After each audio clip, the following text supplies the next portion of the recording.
Hey there! Welcome to From Boxes to Butterflies. And this is a chance today. Today I'm Susannah Dawn, and today I'm taking this opportunity to just get a chance to talk with everybody and provide a little bit more information about what it is that I mean when I'm talking about boxes to butterflies and just some of the things that I talk about. So it's a chance to get more about boxes because they're everywhere. And thank you, sis. Thank you, Constance, for being here. Um, and so, with that, hey, Amber, Sam, is just so many wonderful people already to see. Um, I'm only going to do this for about a half an hour because this is my chance to lay out some of the things that I talk about, be a little bit more open about like what does it mean to be in a box? So many of us, people will talk about boxes, and the idea of being in a box is just maybe a job. Maybe it's where somebody's at in life. I've always viewed boxes as these things that people stick us in or we put ourselves in to just hold us back. The boxes are sometimes our own design, especially if it's imposter syndrome or it's something about us that we're afraid other people will find something out about it, and we don't know how they might react. They might talk about us. It's fear. It's all fear driven that puts us in that box and keeps us from stepping out beyond the box. When others put us in the box, that's because they see something about us. They pick some aspect of us. Maybe it's neurodiversity, it's mental health. It could be a tattoo in the workplace. It could be LGBTQ plus. It so many different things that somebody sees you and says, this is what you are, and they stick you in that box. It's really hard to be in that box because most of us don't belong there. It's not who we are. When we're put in the box, when this is where some of those biases come in. When people stick us in a box, they put us in there and then they label us based on a subset of a subset of a subset of whatever example it is that they want to fit the narrative that they want to describe everybody in that box as if everybody in the box is equal. They're the same. The last I saw, each of us is pretty dang unique. And even if you have various different attributes and can be put in so many different boxes, why? Why limit to a box? Why be stuck? And so the reality is when people stick us in a box, everybody who's neurodiverse, okay, so they're put in the neurodiverse box. They're not the same. They're not the same at all.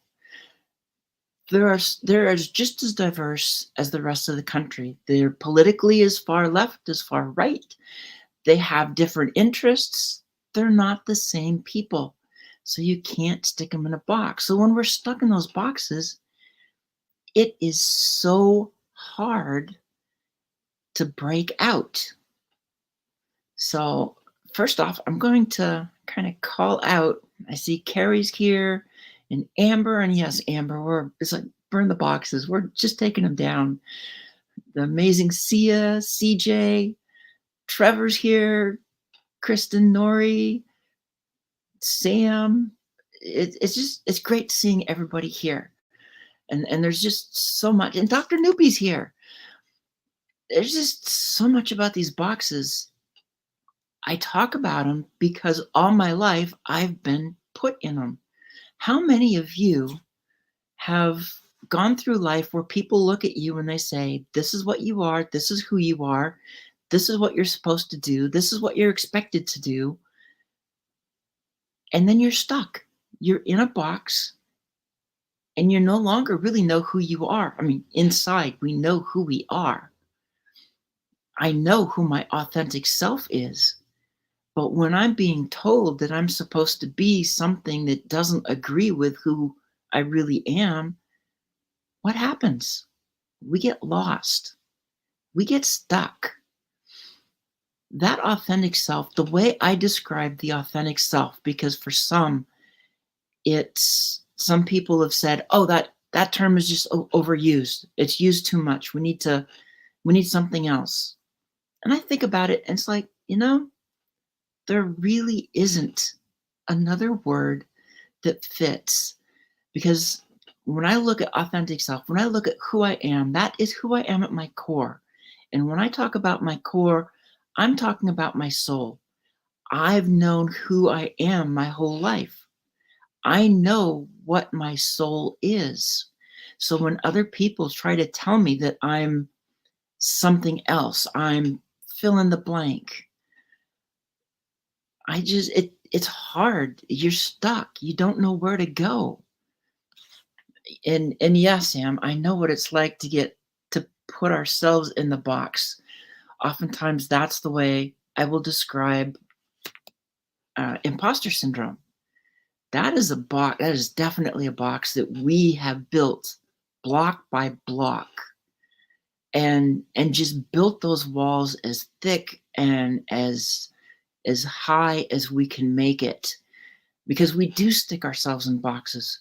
We're afraid to let people find out about our truths when those truths can be what makes us so amazing. Those can be our superpowers. For somebody who has ADHD, why should they feel like they have to hide because they have it? It keeps us from engaging with people in the workplace. And when we're not engaged in the workplace, our great ideas are actually held back. We're not able to be as open, as interactive with people, because we're trying to hide something, because we don't know how they're going to react. We don't know what they might do. And for a company that says, yes, we promote everybody, it's a great place, it's a safe place, we want you to be your authentic self. But when the people don't feel like they can be their authentic self, they can't be themselves, then the reality is, in a business case, they become depreciating assets of the company. Because if you can't give your wonderful ideas out there because you're afraid of what other people will say or think or do without knowing the reality of it, and we sit there and we're not willing to provide what might be the best answer to a problem, because answering that problem will let people in on what it is we're hiding. What are we holding back? Because only somebody that is like that might be able to come up with that answer, because of how their brain works, the neurodiversity, mental health. They've run into something. They have a piece of knowledge that they're hiding because it will expose something about them, and it makes life difficult. So when we're stuck in these boxes, and hey, Johanna and Shonda, it's like, I get that. It's great that you have a benefit being open about that. That's beautiful. But exactly, I see what you mean, how people can use it against you. And that's why we keep building the walls, and we build them higher, taller, thicker. But when we build these walls, we enclose ourselves in them, but we enclose something else. And what we've enclosed inside these walls around us is fear. It's our fear. Our fear is always there in the shadows of the box. And the darker it is in the box, the stronger the fear is. Fear makes us feel like it's safe in the box, even though it's not. Fear is always telling us if you look beyond the box, if you look through the cracks, because it's never solid, it will weave grains of truth within its translucent web of lies. Those things that are keeping us in the box, keeping us stuck. So when we're stuck, fear's got a hold of us. Its voice is so seductive. It just makes us feel safe in that box. And the reality is, we don't have to be in that box. And we shouldn't be in that box. But when we're stuck there, we need something to guide us out. We need something that will bring some light onto our situation in the box. And this is where awareness comes in. Because many of us, we know we're stuck. We know what we should do. But if knowing is half the battle, awareness is the first step. We need that awareness to finally start shrugging off our fears and start looking at taking that first step. And the importance of the first step is not how big that step is. It doesn't have to be big at all. It can be a baby step. It can be tiny. That's perfectly fine. It's a step. It's a step towards getting out of the box. And that's what matters the most. So when we ignite that awareness, when we start seeing more light in the box, we see where we want to go. We are able to start listening less to that fear that's trying to keep us in the box, keep us away from everybody. And it will at times muster up its strength when it thinks it can come in and just sneakily pull you back. You don't let it. When we look through the cracks in the walls, we can see everything outside. Awareness, though, is you look through those cracks, you see what's out there, and you see that grain of truth that fear told you would happen if you're LGBTQ and you open up, if you tell people that you overcame an addiction, if you've been hiding, you don't speak so much because you're hiding your non-regional accent. These things that are holding us back. You see the grain of truth, but when you start looking at the bigger picture, when you start seeing the reality out there, you see that there's so much more you can do. And when there's so much more to do out there, and the opportunities are there, they're not in the box. There's no opportunities in the box except to have a best friend called fear. Not my idea of a good time.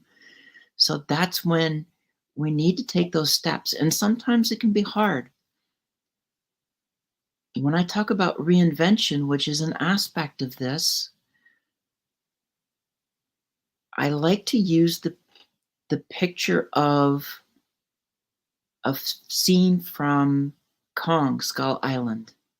There's a picture, there's a scene in the movie where the main characters are walking into this huge cavern. And inside the cavern, there's a lot of painting on the walls. Some of it is maybe stick figures, but a lot of it are lines that don't make any sense. It's hard to tell what it means.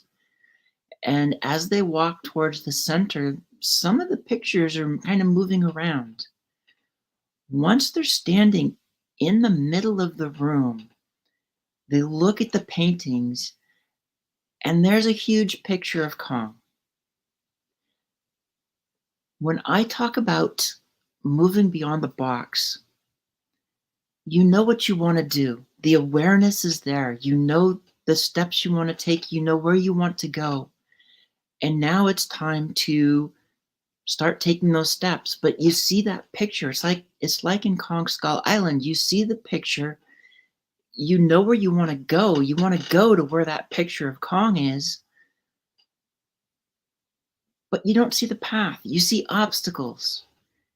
It it's hard to see where to go, and then fear is just playing with this, because remember, fear's been with you your whole life.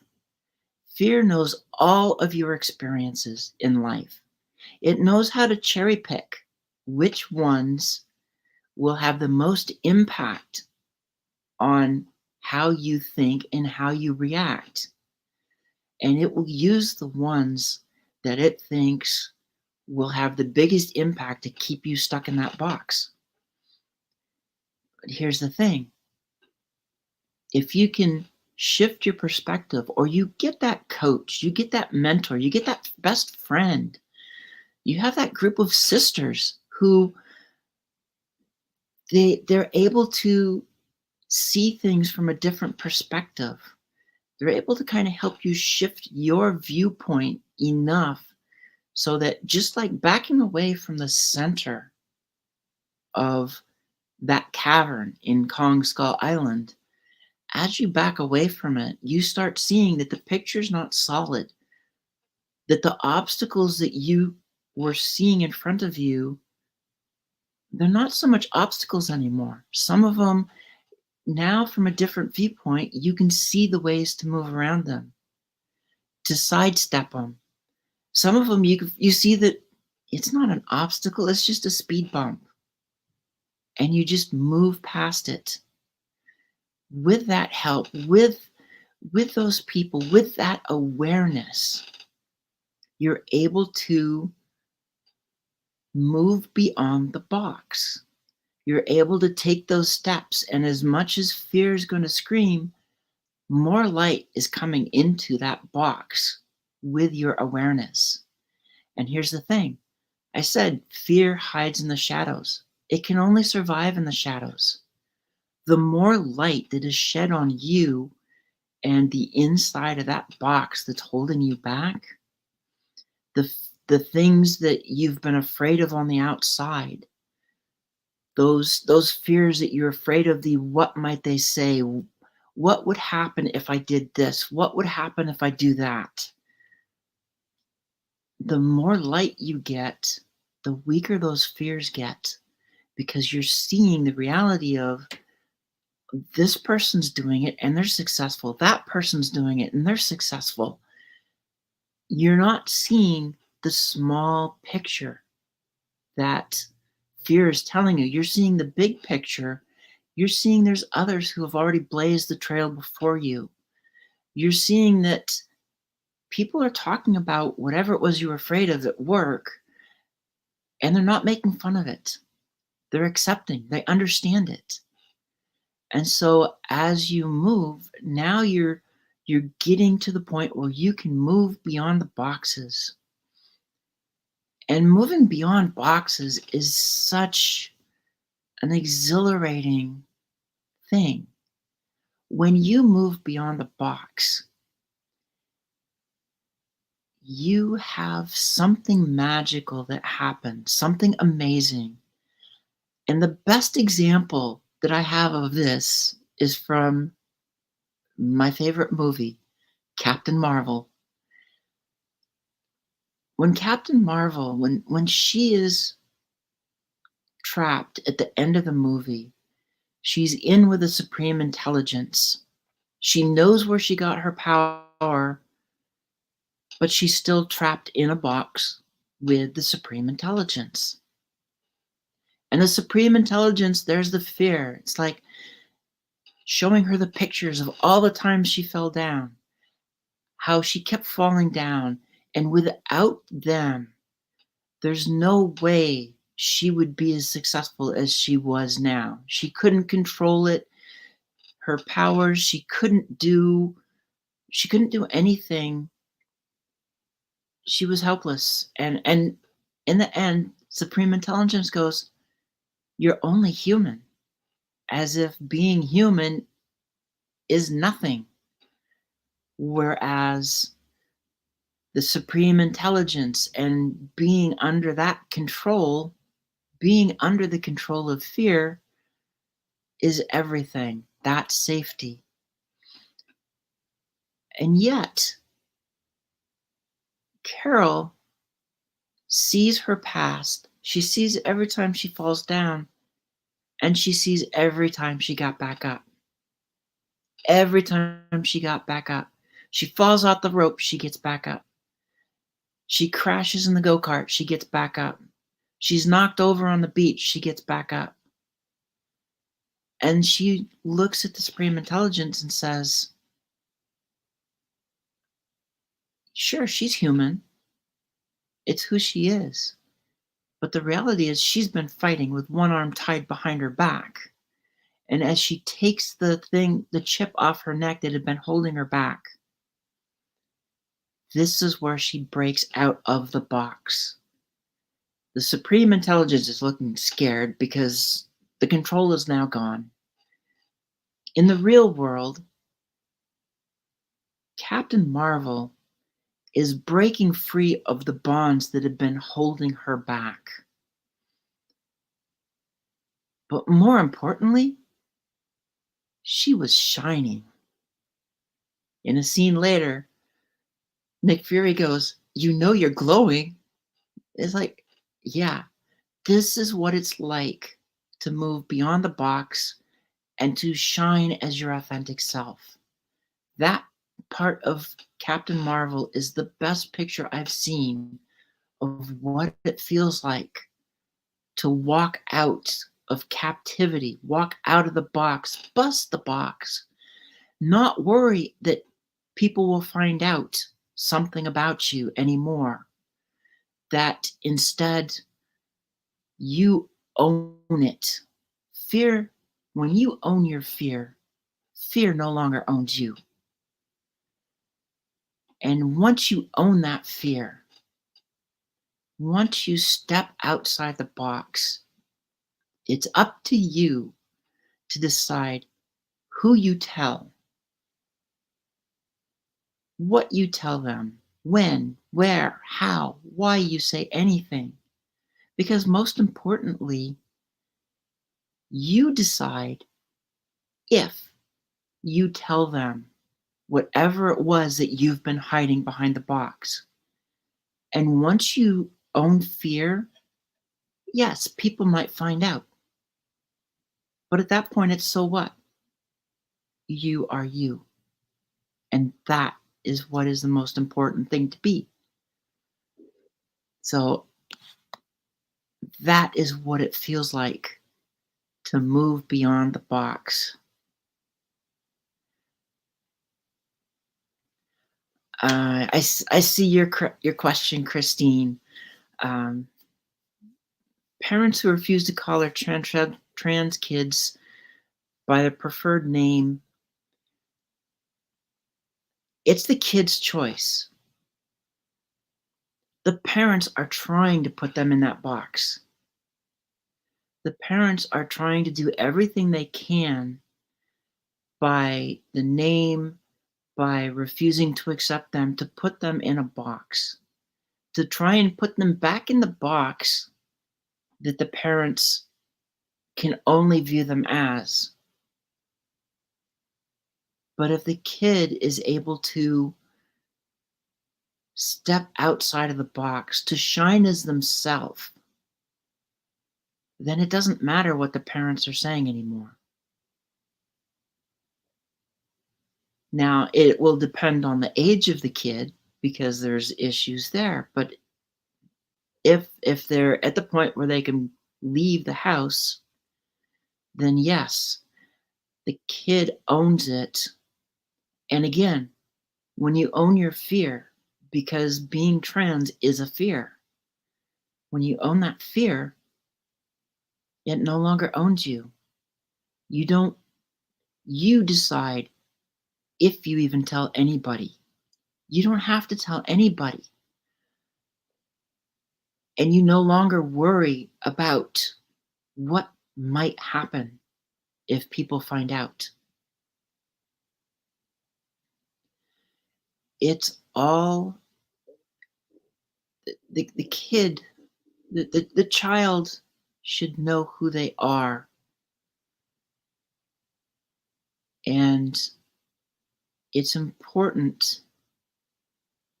It's important to let the kids be who they are. We're all individuals. We're all unique. And in this world right now, we're dealing with politics and stuff too. And that's an area that I'm not going to get into at this point. What's most important is it's time to start moving beyond the boxes. It's time to start seeing each other as who we are, because we know who we are.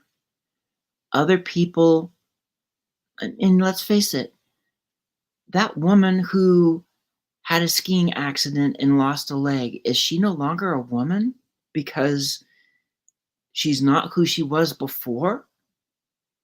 Her core hasn't changed. Who she is in her heart, her soul, that hasn't changed. All that's changed was this shell. And we already know the shell is only that. It's just to get us through this world right now until death and we go to the next point.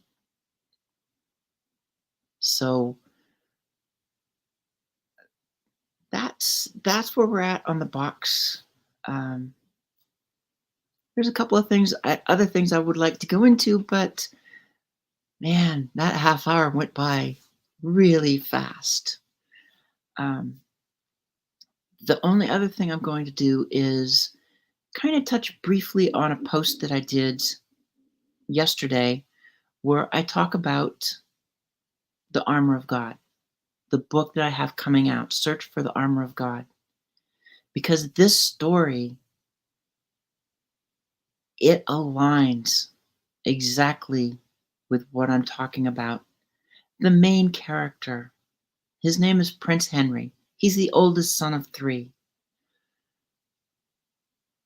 He's not like his brothers. He's more like his mother. And everybody keeps telling him who he is, what he's supposed to do, how he's supposed to act. And he's losing himself. In this story, something happens and he ends up going on a quest to find the armor of God. He's the oldest, but the quest is being led by his younger brother. And during this quest, as he's with his younger brother, it's a chance for him to really understand who he is, to find his way out of the box, because when we are our authentic selves, we can't be boxed. And that's Henry's story.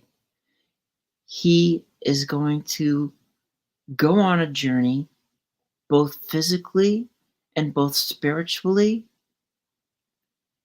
And during those journeys, he's going to find himself, understand who he is, and at the same time, he's going to understand the meaning and the purpose of the armor of God.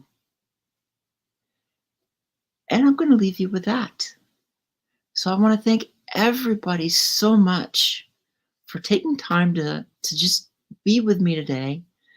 I love your comments, and I will go through them a little bit later because I definitely want to make sure I answer and give you guys the same attention you gave me being here. And just to give you a quick heads up, I'm doing a second live this week. I'm going to do it on Friday at 10 o'clock. I just posted about it. This is going to be with the founder of a a movement, Get Out of Her Damn Way movement. And it's her summit at the end of this month that I will be a speaker at. So it's my chance to bring Tracy Lee onto the platform. She's newer when it comes to LinkedIn. So it's a chance for me to just bring her energy here and let everybody get a chance to meet and see what she's like. And I have a feeling a lot of women, after you hear her, you'll be looking forward to going to the same summit that I'll be speaking at. It's an online summit and it's free. So, with that, thank you so much. And I hope the rest of your day is beautiful, lovely, and wonderful. Take care. Bye.